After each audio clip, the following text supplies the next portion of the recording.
Hello everyone, my name's Aaron Christensen. This is Horror 101 with Dr. AC, celebrating classic horror throughout history with new episodes every Friday night. Tonight we're tackling yet another haunting horror landmark from 1960, Georges Franju's Eyes Without a Face. Adapted from the 1959 novel by Jean Redon, Franju and his vaunted team of collaborators transformed the pulp thriller material into something strangely lyrical and tragic, resulting in a bona-fide art horror classic. Pierre Brasseur stars as Dr. Génessier, a respected surgeon whose obsession with repairing his daughter's disfigurement leads him beyond ethical boundaries. Edith Scob delivers an unforgettable performance as Christiane, her features obscured by a blank mask throughout most of the picture, while Alida Valli, who Euro horror fans will recognize from Suspiria, shines as Louise, the doctor's devoted and complicit assistant. Franju, a co-founder of the Cinémathèque Française, avoids a sensationalistic approach, favoring instead calm, clinical imagery that heightens the unsettling subject matter. The ingenious screenplay proved to be a successfully collective affair, with Redon, Claude Sauté, Pierre Gascard, and Vertigo screenwriters Pierre Boileau and Thomas Narcichok offering psychological anguish and moral ambiguity over conventional shocks. The film's visual elegance owes much to legendary cinematographer Eugene Souffetan, while Maurice Jarre's musical score, alternately eerie and ironic, adds to the disquieting tone. 65 years after its release, Eyes Without a Face's blend of clinical realism, emotional tragedy, and poetic restraint secures its standing between European art house and horror cinema, and its unique approach continues to reward on repeat viewings. So look, and then look again. We are wrapping up one of my favorite years of horror, 1960, with the classic Eyes Without a Face, and we've got an incredible panel to chat about it with me. Let's bring everybody in, and let's say hello to Christiana Benedict. Hello. Ending the year and beginning the year, Elena Romea. Hola. Just down the street from me in Chicago, Carissa Wiley. Good morning, everyone. And beaming in from the West Coast, Lynn Morris. Good morning, everyone. And we'll be chatting about Eyes Without a Face from 1960, celebrating its 65th anniversary, better known as Les Yeux sans visage. And we will be talking spoilers, so please prepare yourselves, everybody. Thanks for coming on the show, and welcome. This is one that we did include in Horror 101, the book. It's one that I'm really excited to chat about in this circle. Lynn, do you mind we kick things off with you? How did you come to this one for the first time? I honestly don't remember when I first heard of it, because I've been a horror fan and a French movie fan since I was pretty young, actually. But I know the first time I saw it was in the early to mid 80s at the Film Study Center at the Portland Art Museum. Do you remember what your reaction was to it then? Oh, I just thought it was like the most elegant horror movie I'd ever seen. It's like so French and so elegant. Elegant's the word I keep coming back to. Did you know it was a horror movie when you went into it? Yes. And Chris, how about you? Mine's way later. This is a film that's been sitting on my to-watch list for 20 years, and I didn't watch it until now, honestly. This week, I was like, it's one of those things where, like, just through colloquial information, I felt like I kind of knew about it, and I was completely wrong. Some of the imagery I was aware of, but it doesn't. Seeing stills did not prepare me for the slow and deliberate beauty of it. So even though I was aware of what the mask looked like and things like that, seeing it in motion and as it was intended and originally created was blindsided me to some degree. And I just loved it. And, nice. And I've been thinking for the last 5 or so days about how something eloquent like this and in the way it kind of is more broad in its approach to these themes led to new French extremism, which is not the subject tonight, but I've been kind of thinking about how we transitioned from one to the other a lot. I would love to have that conversation as well. Elena, how about you? Well, in my case, I watched it several times. It's an all-time favorite because it's very beautiful and very well made. It's from the Nouvelle Vague, so what can I say?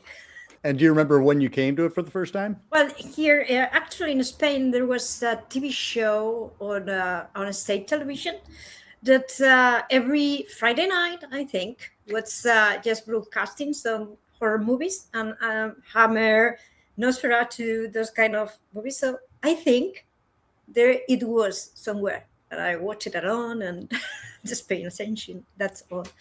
And Christiane, how about you?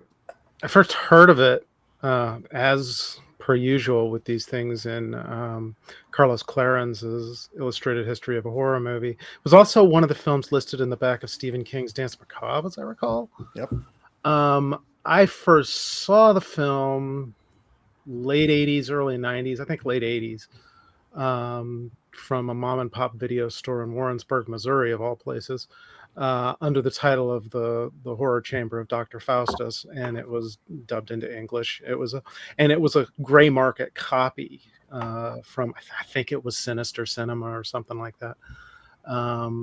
It made a huge impact on me. This is a film that if I was given a hypothetical sight and sound ballot, they're wise not to give me one, this film would be on it. I mean, the thing that really shocked me about it is that it's an exploitation film, but it is so poetic. If you just describe its plot, this is like a Bela Lugosi movie from the 1940s. You know, you've got a mad scientist and a gorilla in the basement or something like that. The imagery and the way that it's composed and the way that it's edited, you know, is absolutely transformative. When I had the opportunity to change my name to reflect my gender, I'm named after the Edith Scob character in this film. So it is deeply meaningful to me. Thank you. Well, thank you for joining us as well. This was one that I came to, similar to Christiane, through reference books, and I'd kind of recognized its reverence that was held for it, but I hadn't actually seen it firsthand. And when I did see it, like you, Chris, it was not what I expected at all. Because as Christiane was mentioning, like the basic plot is that we have a surgeon whose daughter is in a car accident. That's his fault. Yeah, that is 100% his fault. And she is disfigured. And so he is dedicating himself to getting her a new face, by which he's going to take it off of other people's faces and put it onto his daughter. And hopefully the skin will graft on and grow on and become her new face. So he is morally compromised for sure. He also has an assistant who's played by Alida Valli, and he has also had success with her plastic surgery. And so she is assisting him in these murders. And as Christiane said, it's all very kind of grisly, but when you see what Georges Franju does with it, it's kind of amazing, which does not diminish any of the horror as well. The scenes of horror are still pretty graphic. And I think it actually amplifies it. Yeah, I would agree. It's very startling because the whole time it's been conceptual and things like that. And then all of a sudden it's like, bam, bring a scalpel. Got Alida Valli, like, basically stalking people and then, bringing them into the lair. Lynn, I want to kick things off with you. When you talk about it being, French and horror, what are some of those elements that make it French for you? It's very calm. There's not a lot of hysteria in it. The beauty and there's a lot of stillness to it. I mean, because Claude Chabrol is my favorite director, and he's got these murder mysteries and these acts of violence, but everything's always very calm leading up to it. And that's what I think of in terms of like a French movie, something without a lot of over the top, overripe emotion. I would describe it as stately. It's obviously composed in movements, and it certainly uses music that way. We describe this as a Nouvelle Vague film, but it seems kind of antithetical to the Nouvelle Vague. It reminds me more of like the French surrealists and symbolists from like the 30s and 40s. Franju, says that one of the great supporters of the film was Jean Cocteau. So, it's definitely in line. It's more in line with that sort of cinema than it is with something like Breathless or The 400 Blows. In addition, this is one of those films that I think benefits from the sheer amount of talent behind the camera, not just Franju.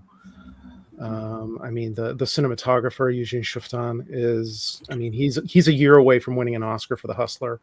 And he invented the Chouffetin process for Metropolis, which is a special effects technique of putting, people into miniatures, long before computers. And then you have the screenwriters, Claude Sautet, and would go on to write, A Heart in Winter and bunch of wonderful films. Plus, you have Boyu and Narcejac, whose last film at this point in time was Vertigo, and Maurice Jarre, the composer, he's a year away from winning an Oscar too for Lawrence of Arabia. I mean, you put that sort of conglomeration of talent together, you're either going to have a disaster or you're going to have a masterpiece, and I think this is a masterpiece. Well, I was lucky because I watched it on it's a Spanish platform for movies here, especially independent cinema, etc. And it got a restoration. So, wow, it was like I don't know if it was 4K, but there were you could enjoy more. The scenes, the frames, because there is a moment in which one of the cars is just being parked down a window, and you could see the reflection of the window on the hook. For me, it was a new kind of, it was a rewatching, discovering things that I couldn't watch in the previous versions without this restoration. So the filmography was so stunning in this case. So it's not only horror, because it's a horror that Jess Franco is going to copy 1 year after with awful Dr. Orlov. But it's also all the things they mentioned before, as Christiane says, like, all the music, the images. It's also like some parts is just poetry. It's a very beautiful movie, by the way. It has horror, it has noble back, it has technique, it has feeling. So I think it's the correct balance for a movie, for a masterpiece. And I definitely want to put a pin in Jess Franco because I want to come back to him. Chris, so this being your first time seeing it, you said that it wasn't what you expected. What did you expect? I guess I kind of thought that who we would learn would be Christiane would be more like involved, I guess, in the pursuit of whatever the horror was. With the mask and everything, I thought that she'd be more of a presence in whatever was happening. I didn't know really much about the basis of it. This was probably like the 4th or 5th movie I added to my watch list when I first got Letterboxd, and it just sat there for years. I guess I did not know enough, and it's one of those things where I knew its legacy, and when that's the case, I don't like to research it ahead of time. I just want to let the thing hit me raw and as it is. And I found like it to be extremely like serene and beautiful, as has been mentioned by everyone, but then also juxtaposed. Like, I mean, it's dreamlike with the opening sequence, and then when we first meet Christiane and she's, on the bed, hiding her face, we start to get allusions to how she doesn't want any of this, but it's not about her; it's about what her dad wants. I think that's important. And then, there's this dreamlike quality in all of her scenes and how slowly the camera moves around her hair. And I was just, obsessed with her. And then contrasted with this basement surgery room and stuff like that, like the dog kennels. You just have these, gross, smaller spaces that are dirty, and that's where the stuff happens. So you have this dream world and then this gross, grotesque underground world. And none of that was on my mind when I heard about this picture and saw the poster and all this stuff. Watching it this time, I was struck by how, if you don't know what's going to happen in the story, it really has some amazing surprises in store. And watching it for a second time where you do know who Alida Valli is and what she's doing when you first meet her, that's a completely different experience than just seeing a woman and then making friends and then leading her into the trap. Right along those lines, this was probably I'm going to say 4th time seeing it. And I began to notice, I thought, if I had never seen this movie before, what would I think of these characters? Right. Because Alida Valli starts and she's got this weird, ominous yet jaunty theme music. Yeah. It really is. And then when it comes back to her later and plays it, you immediately know there's danger here. She seems to be the villain. And then suddenly she's not. A grieving father comes in to identify his daughter. And then when he leaves, he's completely cold to a man that we come to find out is the real victim's father. Right. And he's so cold and says, why should I comfort you? You have hope.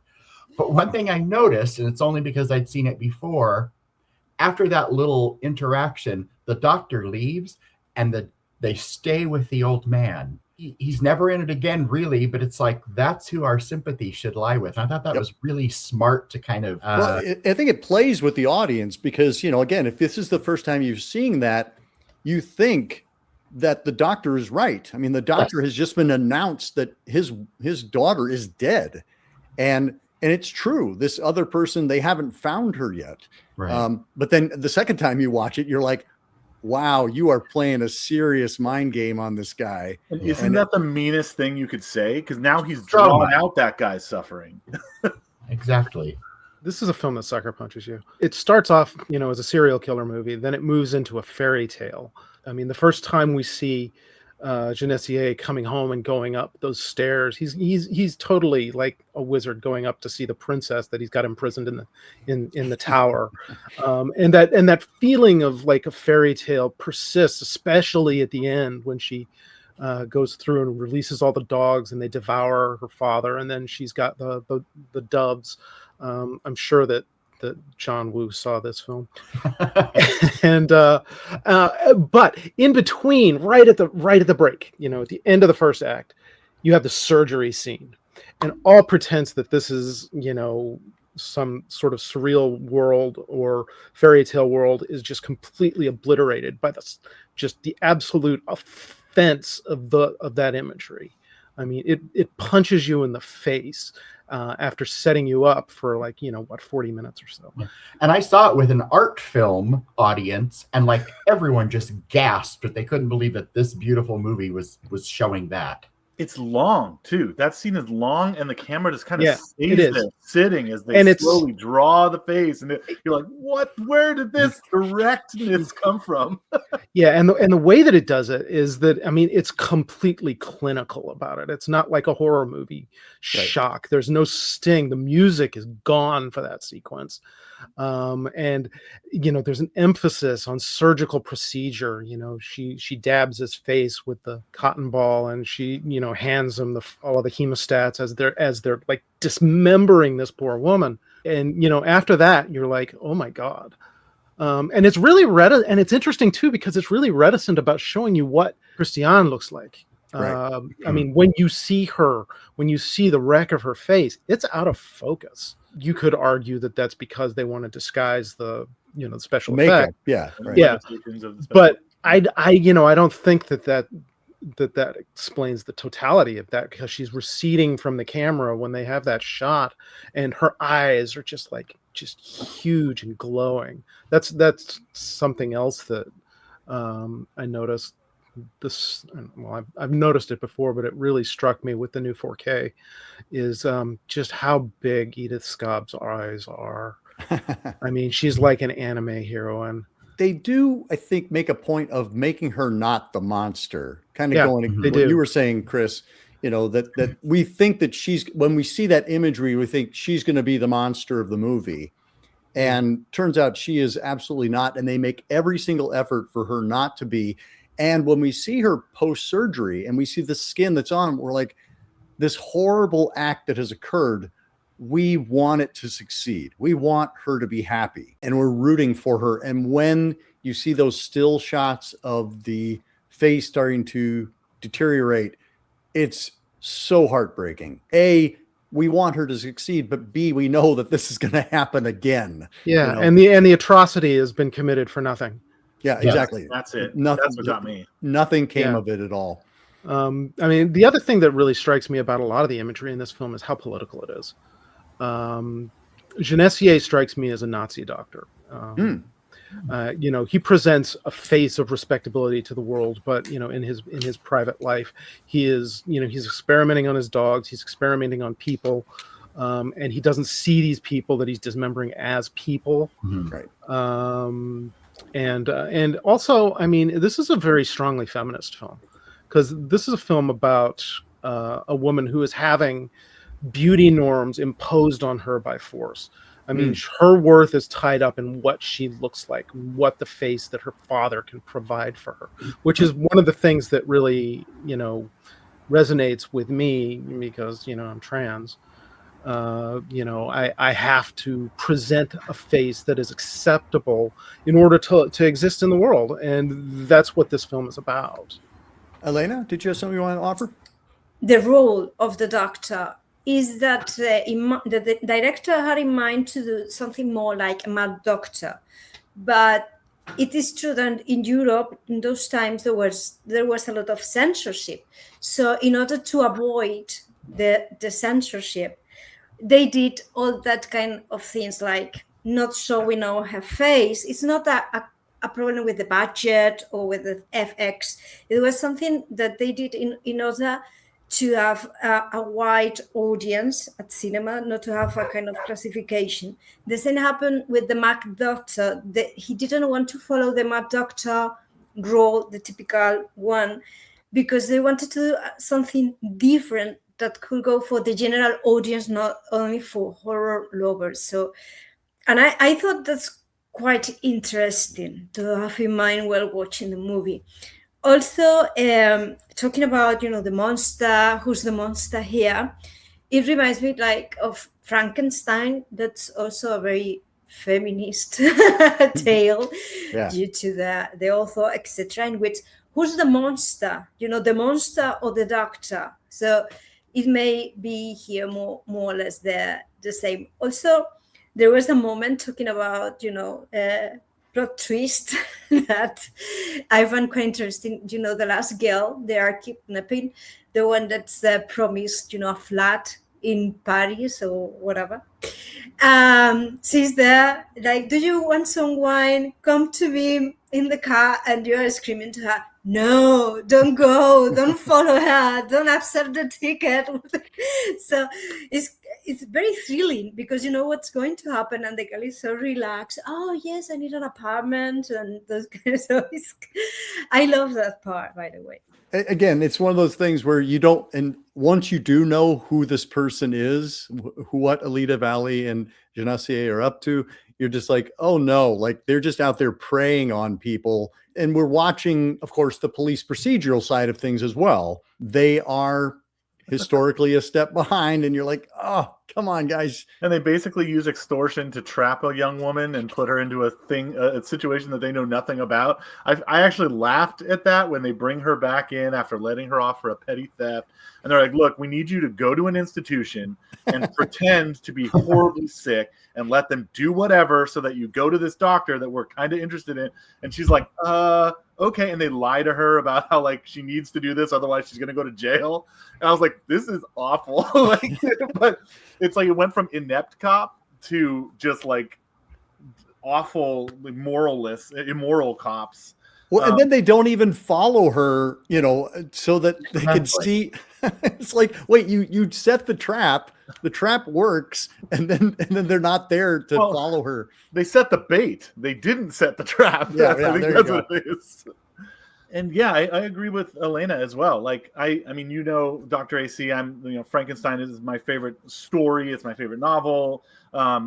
Things that are supposed to be creatures but end up being sympathetic, and then you watch them engage with the situations around them that test their morality and knowledge and things like that, and emotional strength. That's the stuff I love, and this is right up in that alley. I completely agree with that. She repeatedly says things like, I want to die, I don't want this. You're like, and to get at Christiane's point as well. Like at first I thought, oh, the doctor sees everyone as a test subject except for his daughter. But then I'm like, but he gives her this just blank mask. She's also just a subject. He has guilt, as in my opinion, every character except for Christiane really is guided by guilt in this picture. He's feeling guilty for her. The woman who assists him feels like that she owes the doctor, and she has certain guilt.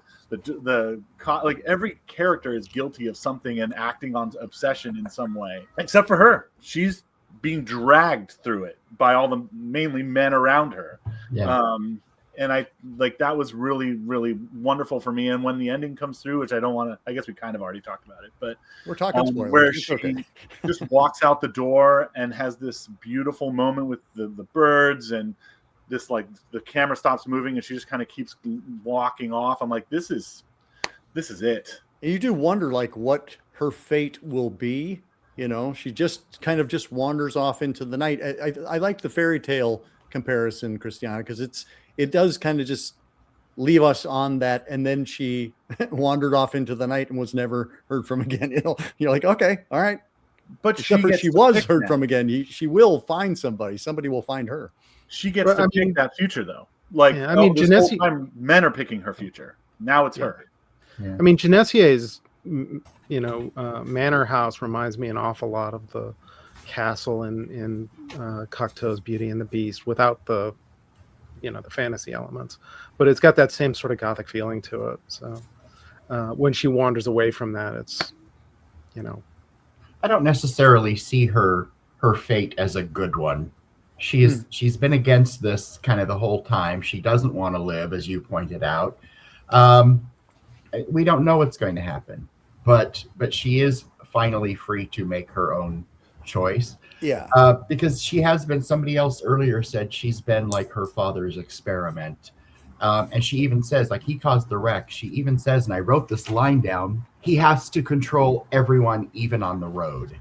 Mm-hmm. Which is what led to the wreck, which is what led to her disfigurement. Yeah, the fact that she finally has agency, after being just basically driven along. I don't know what her fate will be, but I do like the idea of her going out to find it, as opposed to staying at home and having it imposed on her. And is she even sane by that moment? Because her eyes are so wide and she's just looking around and, There's probably more to that, Lynn, honestly. Like, she's in this dream world. She doesn't control anything. She goes from her bedroom to the lab, to the bedroom, to the lab.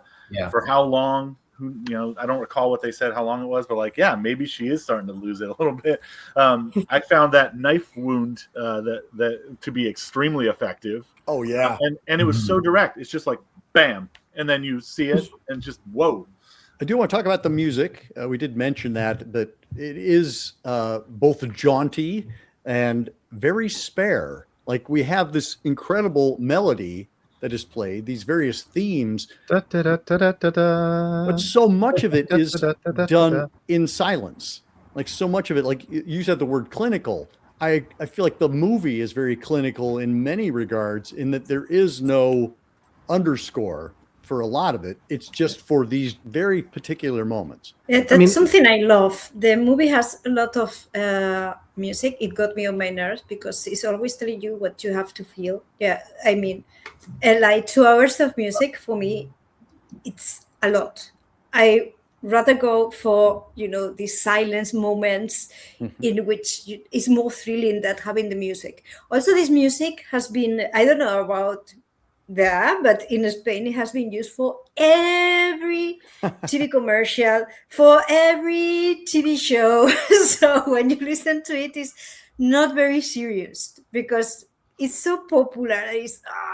So in that way, it breaks a lot with me because of the feeling of listening to the okay, that was the opening for this, Quizzo, and so it's like, come on, just spoil it. So. But it's one of the things that I love the most is, the absence of music that happened also with, the Nouvelle Vague cinema. At first I liked the music and I thought it was an interesting contrast to what I was watching. Then I grew to not like it. I felt it was too upbeat and weird. But by the end, I understood it more as a theme of intent. So many of the scenes take place almost in real time, where the camera either doesn't move or barely moves, and that includes everything from like characters thinking about what happened and what they're going to respond to, or the camera rotating to show you more of their faces.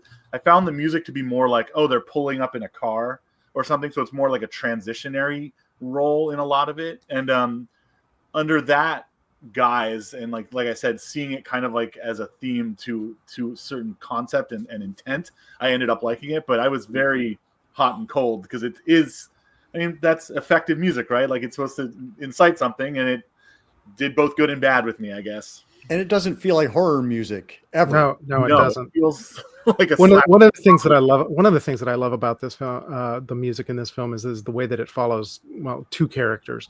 And I'm thinking of the scene where the woman that they're using as bait is discharged from the hospital and walks to the bus stop. And then, Alida Valli's character pulls up in her car and the music is following her because it swells with the car arriving. So it's like, this miasma that's just surrounding the character. And, Christiane has a different motif of music, which is a lot slower and a lot sadder. Yeah. I think it's significant in the design of the film that Génessier, Dr. Génessier, does not have a theme. Every time he's on screen, there's no music because he's like emotionless, right? Because he's a void.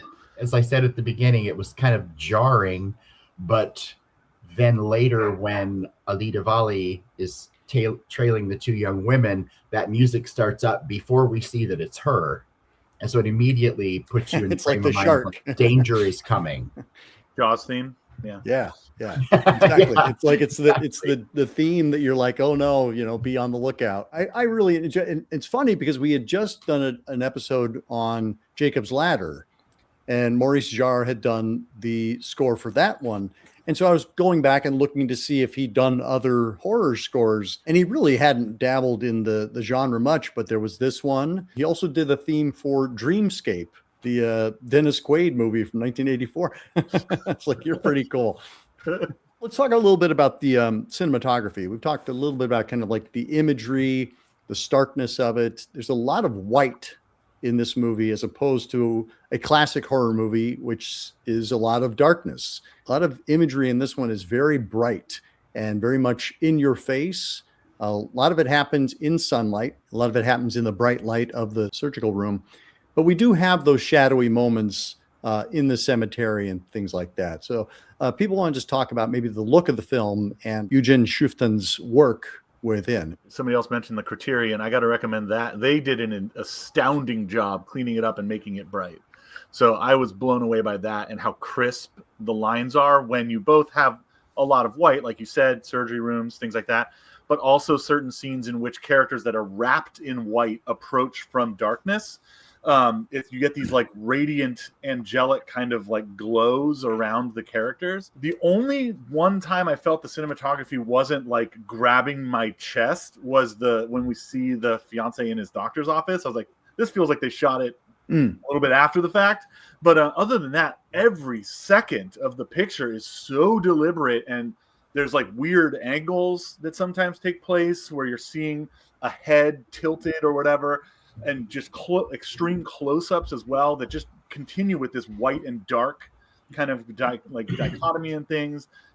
I think that's why it's so stunning. You're right, is because there's so much white, and it's almost like the darkness is trying to invade it as opposed to the other way around, which is normally the case. And then even like when we see Christiane like wandering off into the darkness, if you will, is effective as hell. And if you pause the film at any point, you're basically looking at a cell that could just be a lobby card. You know what, Chris? I'm so glad you mentioned that, because that concept you just articulated is that she's escaping the whiteness going into the darkness, which is completely the opposite of what we usually see. Usually we are escaping the darkness and going into the light. Her only escape is going into the darkness. Very cool. I was going to say, in that white Givenchy gown that she always wears, so it just sort of glows in the dark and the fog.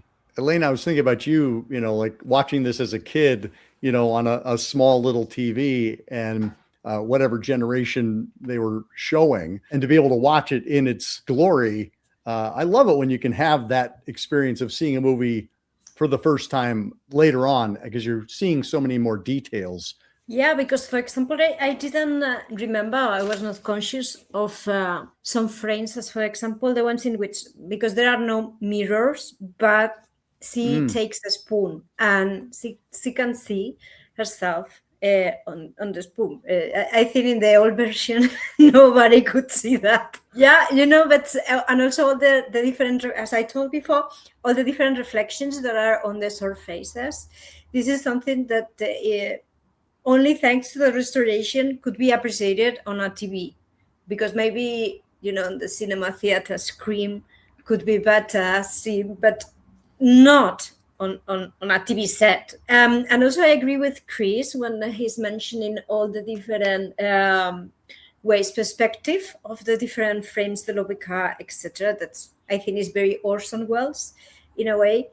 And it has also some Hitchcock things going on. Talking about colors, it's black and white, but it's colorful at the same time because they mention the blue eyes of the girls. Right. Also, when they talk about the pearls, there are a lot of mention to colors that in your head, they're color. Yeah, as an audience member, we are filling in the colors. We're given a black and white canvas, but we are using our minds to say, that person has blue eyes, this person has blonde hair. I don't think this film could have worked in color. Just ask Jess Franco. Yeah. Jess Franco, what? Okay, the first one was black and white. It was. Yeah. I don't know. I don't know if anybody watched The Blood of the Beasts, which is on the Criterion disc, but that's a film that Franju took his camera into slaughterhouses to demonstrate what goes on in slaughterhouses. And somebody asked him, well, wouldn't this be more effective in color? And he said, no, this would be unendurable in color. And I think that this film is similar that way. Mm-hmm. I recommend The Blood of the Beasts once. It's one of those films that I never want to see again, even though I own a copy of it. It's funny because we have had this conversation, it seems, a couple of times recently where, I feel like there is value in seeing, where your food comes from. If you're going to consume it, you should know that there's an origin point and it didn't start at the grocery store. And that's true. When I was late grade school, early junior high, middle school, my parents owned a grocery store. And I'm not a vegetarian, but this is the closest I ever came to becoming one. My mother and I had to go pick up all of our beef because we ground it ourselves. And I opened the wrong door one day and there was the animal being slaughtered, which is also why I've never watched the movie on the Criterion disc. And that was like, nobody ever needs to see that ever. If they're going to eat meat, I would say that they do. Well, fair point. Christiane, thoughts on the look of the film? It's weird. The movie that this film reminds me of most is actually White Zombie. White Zombie has all of this darkness on screen, and Bela Lugosi is sort of this evil sorcerer, murder Legendre, and then you have the princess in the tower, and similar to that film. Everything else in the film is dark, but the gown that they've put her in is blindingly white. And I should preface this because I've never seen like a restored version of White Zombie. I've only ever seen it it was mastered through a shot glass with a bunch of dirty water in the bottom of it. That film works regardless because of the stark contrast, and I think this one is similar. This one uses a lot more white. I mean, the magic castle is brightly lit and I mean, even with the Gothic flourishes, but that enables you to see the weird stuff, like all of the mirrors are painted black. The contrast between the upper house and the lower house is the upper house is bright and what goes on in darkness is below, which is a subconscious mind sort of thing that I'm sure he was conscious of because he was very much in tune with the surrealists. One of the things that really noticed me is that this is a deep focus film, except for the shot where you see Christiane's face. Everything else is in sort of like a deep, clear focus, like it's like it was shot by Greg Toland in the 1940s, and that puts everything into the perception of the audience, and I think it's masterful moving the pieces around so that it tells the story with that. I do want to talk a little bit also about Alida Valli's character. Louise, I think, is also a really fascinating character because it's very understandable why Dr. Génessier does what he does, but Louise's alliance with him, her willingness to go along with whatever is asked of her and to be an active participant in all of this. She is the one procuring the women. She is the one assisting him in the lab. And yet I don't get the sense that she and Génessier have a sexual relationship. I get that they're just partners in this crime. Like that. I think it's a little bit more like it's a religious sort of relationship. I mean, he's kind of a god to her because he fixed her. And we don't even know exactly what was the matter with her. She has one scar. Right. Keeps covered up. Christiane even says to her, like, your face was only damaged, not destroyed. Right. Yeah. I feel like she's the kind of person who, whatever it was, she feels she owes a life debt. It's weird because I can understand where a lot of these characters come from, even though they're evil. I'm like, what parent? I mean, you have to kind of question the doctor's intent to some degree, but like, what? Don't say you'd be a good parent if you're not willing to sacrifice other people for your kid. I guess. I'm not even sure that they think of themselves as evil. I think that I think that Alida Valli's character in this film is one of the great psychopaths of 1960. I mean, you know, kind of up there with Peeping Tom and Psycho, and maybe even like, you know, a level up. And I mean, the imagery that they surround her with, I mean, it's the imagery of a serial killer movie. She's got that, you know, she's got that Macintosh that's just completely slick, so that, you know, there's not going to be any evidence under the fingertips of any body that they discover. When the film opens, she's driving along with a body in the back seat, and every so often she looks back to make sure that the body is still upright and not being noticed, and that, you know, any passing lights are not the police. I mean, that's very Hitchcockian. It's very much in the mode of, like, you know, what you see in Psycho with Janet Leigh doing sort of the same thing without the body. And I think it's a very good choice because, you know, if a man does the same as he does, the woman is not going to trust. I mean, if you are just waiting in line and a man says, I have an extra ticket, do you want to come with me? You're going to say, no, thank you. Yeah, but if a woman does, me as a woman, I'm going to trust the female character. So it's a very good choice just to have this little helper, this assistant, as a female, because it's going to work better than a man. Yeah, there's a reason why Génessier is not the one out there doing it. Yeah, I think there's also sort of a feminist political sort of element to that, in so far as that it's casting women as the capos of femininity, which is, I mean, you know, you look at the people that enforce the beauty norms the hardest, it's women. I mean, they do all the hard work of enforcing patriarchal beauty norms. Do we think, since you've all seen the film multiple times, I've only seen it, you know, once, do we feel that the doctor's motivation is more guilt because of responsibility for feeling he did to his daughter? Or is it more that he's ashamed of having a gross daughter or a damaged daughter, so because he's willing to just write her off as dead and get her a new identity, as opposed to saying, like, this is my disfigured daughter or this is my daughter returned?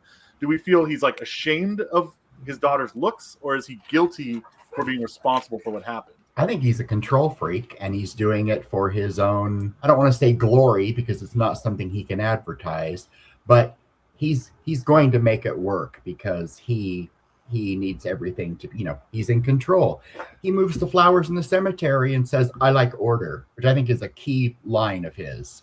I don't actually think he cares about his patients either. I mean, you know, you have that sequence with the little boy who's apparently got something terminal, and he tells the little boy, of course we're going to fix you. And then, you know, goes out into the hallway with the other doctor, and he's like, it is what it is, which seems very sociopathic to me. I was going to mention that, but that's a very good question.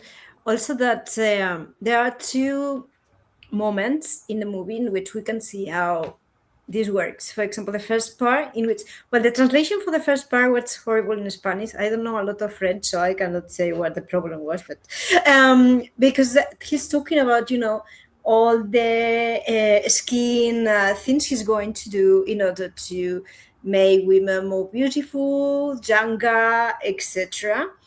And so that's control over women and, you know, the image of women, etc. And also when the first time we take a look into, you know, the daughter's room, is not young adult room, is a doll's house. I mean, it's like a little baby's room. What's you know, a little girl is going to have in her room, but he's going to get married. He may have sexual intercourse, etc. But that's not what we can see in her room. You know, the more intimate place for a woman. So it can give you some clues of what's happening in the house. I don't know if it makes sense for you. I do wonder what the relationship is between Génessier and his daughter. I think that is definitely there as well. To your question, Chris, I feel like because he can't leave this relationship, he will always be her father and he will always be left looking at her face. I feel like that is a deep part of his motivation, is to repair the damage he did so that it doesn't reflect on him. I think there's a lot of, we talked about the reflections, and Elena pointed out in the 4K that you can see a lot more of that reflection. I think there's a lot of mirroring and a lot of talking about things coming back to you. And I feel like every time he looks into the face of his daughter that he destroyed, it reflects poorly on him. And so that's what he's looking to address. If I could just fix this, it fixes me. He's a very damaged human being and is trying to fix it somehow at the expense of the world. This is one of the most sneakily influential films in the genre. I mean, Jess Franco, who we've mentioned, started making ripoffs almost immediately. But he's not the only one at the time either, because, you look at something like The Face of Another, the Hiroshi Teshigahara film from Japan, and it is very much like this film. You also see it in Seconds, the John Frankenheimer film with Rock Hudson, and so on, and it just spreads throughout the genre. And beyond the genre too, because you can see the influence in something like Face Off, which is an action film. You can see the influence in Vanilla Sky, which is a science fiction film. You can see the influence, especially in The Skin I Live In, the Pedro Almodovar film.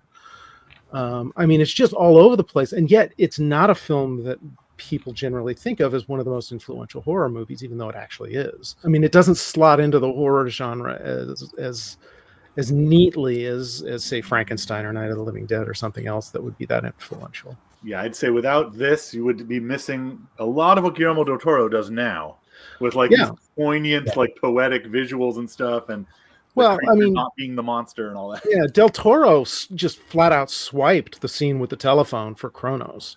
Yeah.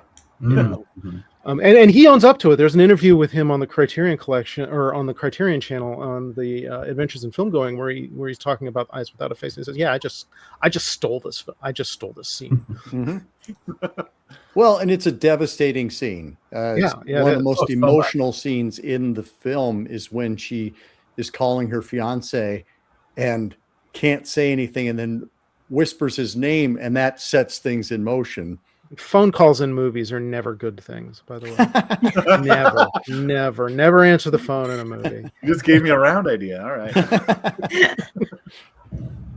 Aside from the kidnap and murder victims, Christiane is our real, everyone else is kind of unlikable in a lot of ways, or despicable, but she's really our tragic heroine.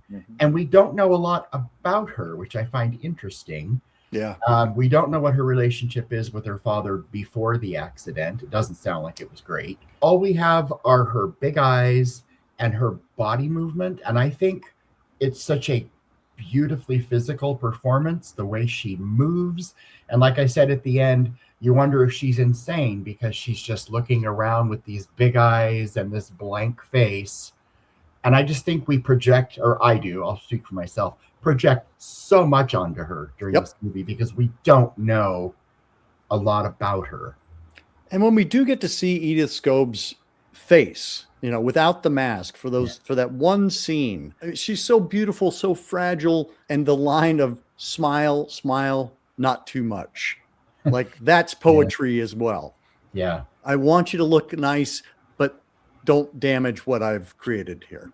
Exactly. Yeah, that's kind of it to me. The eyes have been mentioned a little bit, but probably not enough for the fact that it's the name of the picture. But to me, they're so expressive in every shot, either when you're looking at close-ups and just seeing her eyes and the sympathetic kind of perspective that she has for everything around her, or in wide shots where she's slowly rotating her head and you're thinking, what is she looking at?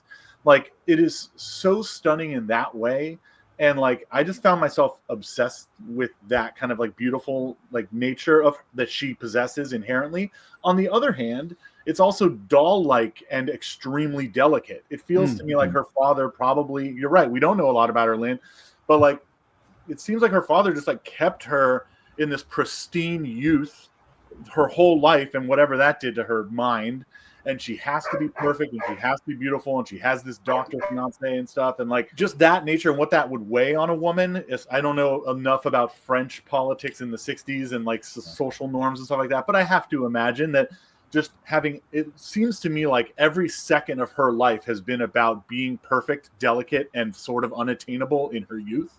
And so that's what's led her to this point where now, because that's stripped away, there's now nothing. Now she's a white face of like almost expressionless, but you can still see the root of it in her eyes. And I was just obsessed with her from like the first shot of her in the mask, because the first one she's face down. But like the most meaningful relationship. Ugh. The most meaningful relationship is with her dogs. Yeah, and there's something definitely weird with the father. Like whatever it is controlling and probably abusive, like who knows, you know. I think the mask itself is brilliant. Oh man, it's incredible. It's just a tabula rasa. I mean, you can imprint anything you want on it. I mean, it's the anti-Michael Myers mask. I think, you know, the Michael Myers mask is the face of a shark. This is the face of you know, sort of this delicate, you know, ethereal creature, kind of elfin. Yeah, I was thinking about that because I'm next to several Scream posters here. So it's like these are faces without eyes, and Michael Myers, I was actually going to bring up, who are just like clinical, like monsters without emotion. And then you have this film, Eyes Without Face, which is, it's all in her eyes. And you can see, you can read so much about who she is just in the way she looks at the world. So I love that. I was thinking about the same, that she's look like she's going to break down at every moment. Also, she's really skinny. And also with the mask, the white mask, really skinny, as a doll that lives in her house. Just taking back what I think Chris says about, you know, the women in France those times. I think it was the time in which all the rebellions, feminist wave was happening. So I think it shows remains of what was in the past. And also the Louise character is very interesting because in previous films, horror films, we have seen how women normally are objects of horror, but in this case is the subject of horror. So it's kind of interesting to see how everything is changing and it's just reflected on a movie that's also happening in, as you mentioned, Psycho and another movies. So it's very interesting to have the two female characters showing different things at the same time. I think back to the conversation we had earlier this year, Elena, about Repulsion, where we have you know, a woman who is out, this age of liberation of women out on their own, and this is the opposite of that. This is, you know, women being, you know, caged basically. But we also have the other woman, Louise, who is definitely out there in the world. She is the shark. Let's circle back around, offer our final thoughts on Eyes Without a Face. Let's kick things off with Christiane. It's one of the great movies. You should see it. I would recommend some of Franju's other movies if they were available, but they're not. I mean, the only one that you can probably find is Judex, which is very similar to this film. Insofar as it's got the same feeling of, like, you know, French serials from the dawn of cinema. I mean, that's one of the things that I wanted to comment on with the police. They are very much the same sort of incompetent bumblers that you find in, say, Les Vampires or Fantomas or Judex. Terrific film, one of the greatest, top 5 for me. Elena.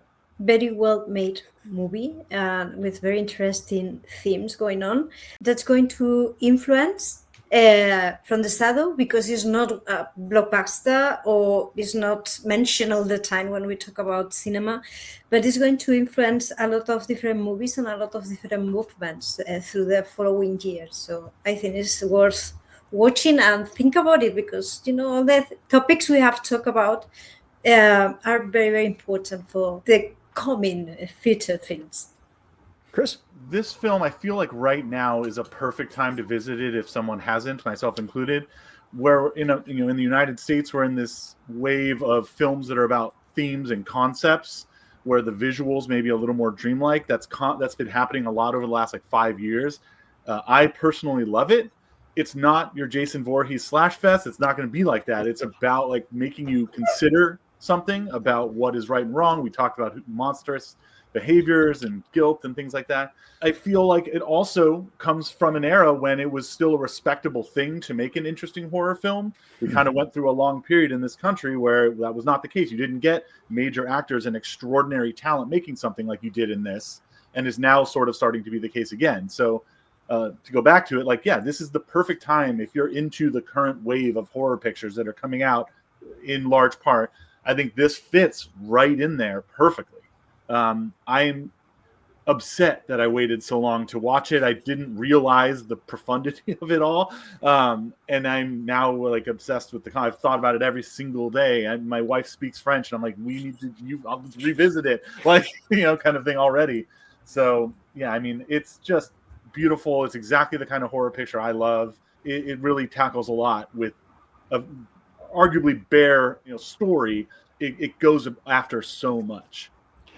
Chris, it's funny because I love those movies that have that kind of legendary, iconic, essential label attached to them. And then you visit them and they actually live up to it. Mm-hmm. And in some ways surpass.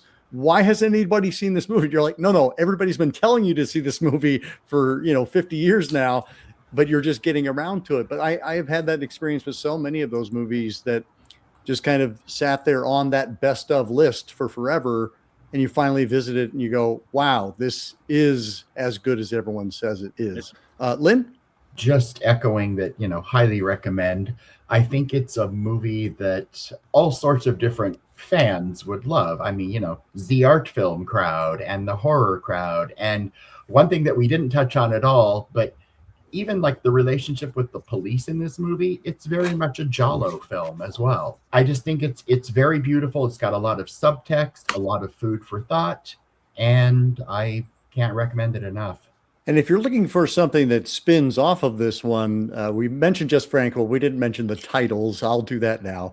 The Awful Dr. Orloff. And then he later came back around to it with Faceless, plays with it throughout his career. So if you want the schlockier version of Eyes Without a Face, definitely check out Jess Franco.